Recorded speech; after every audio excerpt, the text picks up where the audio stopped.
प्राचीन समाधि का ज्ञान करवा रहा हूँ जो ऋषि मुनि और सिद्ध पुरुष लेते थे। देखो भाई, हम समाधि करते हैं ना, तो ऋषि मुनि जो पहले क्या करते थे, धारणा का अभ्यास करते थे। धारणा का अभ्यास करके फिर ध्यान का अभ्यास करते थे, और ध्यान का अभ्यास करके फिर समाधि का अभ्यास करते थे। धारणा का मतलब चित्त को एक स्थान पर ठहरा देना, इसको कहते हैं धारणा। क्या कहते हैं? चित्त को एक स्थान पर ठहरा देना, इसको कहते हैं धारणा। और कितने समय तक वहाँ उसको ठहराना है वो ठहरते हैं तेल की धारा के समय। जैसे तेल होता है वैसे वो ध्यान होता है। क्या होता है? ध्यान, बिल्कुल ऐसे लगा दे। और समाधि का मतलब तो ये होता है शरीर में कोई सद्बुद्धि नहीं रहती, ध्येय रहता है, ध्येय भी नष्ट हो जाता है। ध्यान में तो ध्येय होता है भगवान का। यहाँ ये सूक्ष्म शरीर है भाई, इस ध्यान तो फिर सूक्ष्म शरीर में रहता। ऋषि मुनि क्या करते थे? पहले शवासन कर लेते थे। क्या कर लेते थे?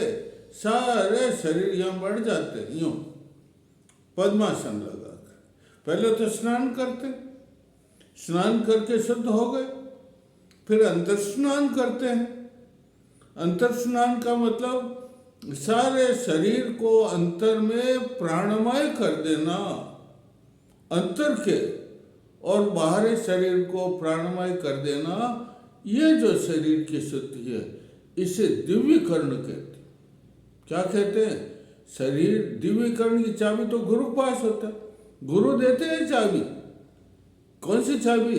अंतर शरीर को प्राणमय करना, और बाह्य ये या भावना करना है कि ये हमारे प्राणमय हो जाए, ये दिव्यमय प्राणमय बन जाता है। और तब योगी क्या करता है? शवासाधन, सब साधना। सब साधना का मतलब बिल्कुल शरीर को, मतलब बिल्कुल शून्य कर, क्या कर देते? ऐसे बढ़ जाते। ये शून्य हो जाओ। क्या है? मस्तिष्क शून्य हो जाओ। शून्य हो गया ये, फिर इसको आदेश देते आंखें शून्य हो गए, सो जाओ। हो रही है, हो गए, तीन चीजें हैं। शून्य हो जाओ, शून्य हो रही है, और शून्य हो गए।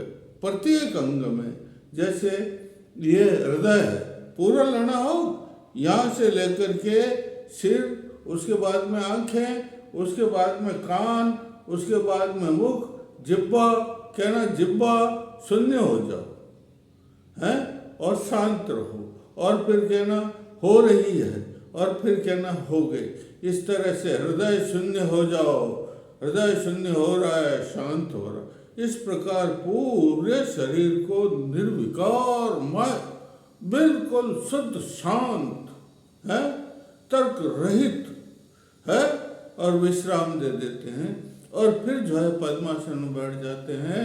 तब क्या होता है? ऋषि मुनि क्या कहा? अरे ये तो सांस है, ये तो क्या है?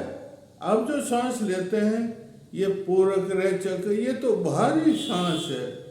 लेकिन फिर समाधि में बाहरी सांस नहीं चलता। अरे वाल्मीकि का नाम सुना नहीं आप? जिन्होंने वाल्मीकि रामायण लिखी है, उनके समान आज तक कोई रामायण नहीं लिख सका है। अरे वो बड़े डाकू थे। वो जब जा रहे थे तो डाकू उन्हें रोक दिया, इस डाकू ने साधुओं को रोक दिया और रोक करके कहा, अरे मैं तेरे को लूटूंगा।